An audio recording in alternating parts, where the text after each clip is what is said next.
Guys, Mr. Fluffy Pants here. Today, guys, another movie review. Today, guys, we're reviewing Back to the Future Part 3, which was released in 1990, and, Part 2 and Part 3 were filmed back-to-back, so, they were released a year apart, which is kind of cool. This is, honestly, I like this a lot better than Part 2. Don't get me wrong, Part 2 is still a classic, especially with those future, all the future sequences and stuff, but, that last half of the movie kind of falls apart for me. Check out my review for the first movie and the second movie, link in the description and little iCards, but Part 3, picks up on that amazing cliffhanger in Part 2, where Doc's sent back to 1885, and, this is also kind of a Western movie, Marty's trying to save, Doc and all that. This movie's honestly great. Like, I absolutely love this movie. The Wild West setting is so awesome, like, especially since, it's Hill Valley, but, a Western town.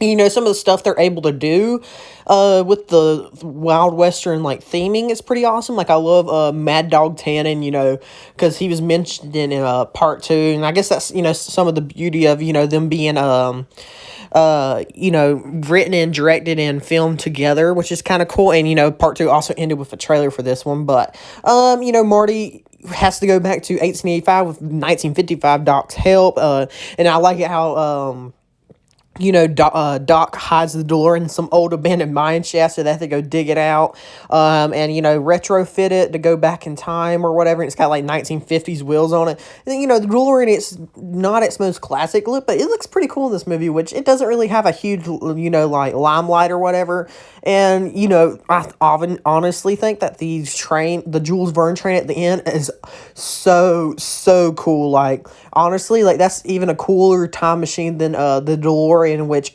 I absolutely love the DeLorean's design for the time machine, but, the Jules Verne train, I wish, Lego Ideas actually made that set, or please, Lego, just give us a Jules Verne's train, because that is such an awesome design, Doc, why he's back in time, he's, they gotta stop Doc's death, because apparently he gets shot by Mad Dog Tannen, so, they're, trying to prevent that, that date's coming up pretty close, so they're trying to get back to the future, they set up this whole plan where, the train will, the local train that comes through town they're gonna hijack that, and it's gonna push them up to 85, but then the train's gonna explode or whatever, so they have to actually get up to 88 miles per hour before the end of the tracks, which it's kind of the bridge is midway being built, so that kind of adds a little bit of tension there, which I do like. But Doc falls in love with Clara, which shares a lot of the same hobbies as him, as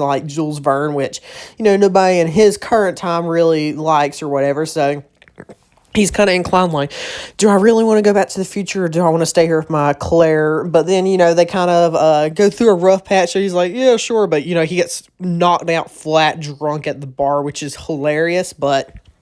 Marty also meets some of his past relatives, like Seamus, which I love, they got that classic gag in every movie where, Mom, is that you? But nah, it's just his, great-great-great-grandmother or something like that, but... And I also absolutely love the party they have in town, I guess, resurrecting the clock tower or whatever. That's just such a fun sequence and all that. Mad Dog Tannen, I would definitely say he's the most intimidating of Biff, even though, Biff has always been intimidating, but just something about how rough and tough he is, I love, and I love how Marty actually takes, a page out of Clint Eastwood's book from The Good, the Bad, and the Ugly, and uses metal as a bulletproof vest, which, we saw Biff watching in Part 2, so that's kind of cool how that ties together, and, Marty's name back then was Clint Eastwood, so I guess that's technically how Clint Eastwood got his name, but not really, kind of-ish. Kind of confusing there, but... And, Claire, after they break up, where she's like, maybe he was telling the truth. So she goes chasing them down. Doc rides off on a hoverboard while Marty goes back to the future.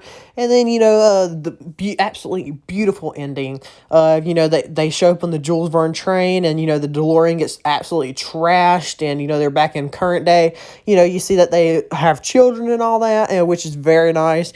And you see that Marty, doesn't mess up his life and get into that awful car accident with the Rolls Royce or whatever, because now he doesn't get I guess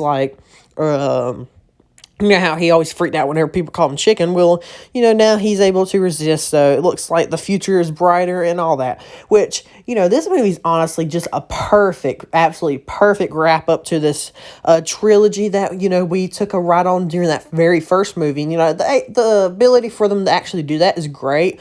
And, like, part two, don't get me wrong, I rag on it a lot, and I know some other people rag on it a lot, but if you watch this trilogy and look at this trilogy as a whole, like, this trilogy is almost perfect, but individually, like, part two is kind of but, for part two to get from part one to part three, it does an absolutely awesome job at that, connecting the two right there, because I feel like part two is kind of a middle point, and, this is honestly really the best way they could wrap up the story for, Marty and Doc and all that, and I honestly kind of hope they don't make a sequel or anything to this movie, because, like, I love how, like, the ending's kind of ambiguous where their futures are going to go, even though, like, Marty's probably going to become a rock star or whatever. It's kind of ambiguous, and I kind of really do enjoy that, but, you can definitely tell I do like this a lot more in part two, but, it's not perfect like part one. Like, part one's the epitome of a perfect movie, so I'm going to give Back to the Future part two, like, a 9.2 out of 10, because this movie is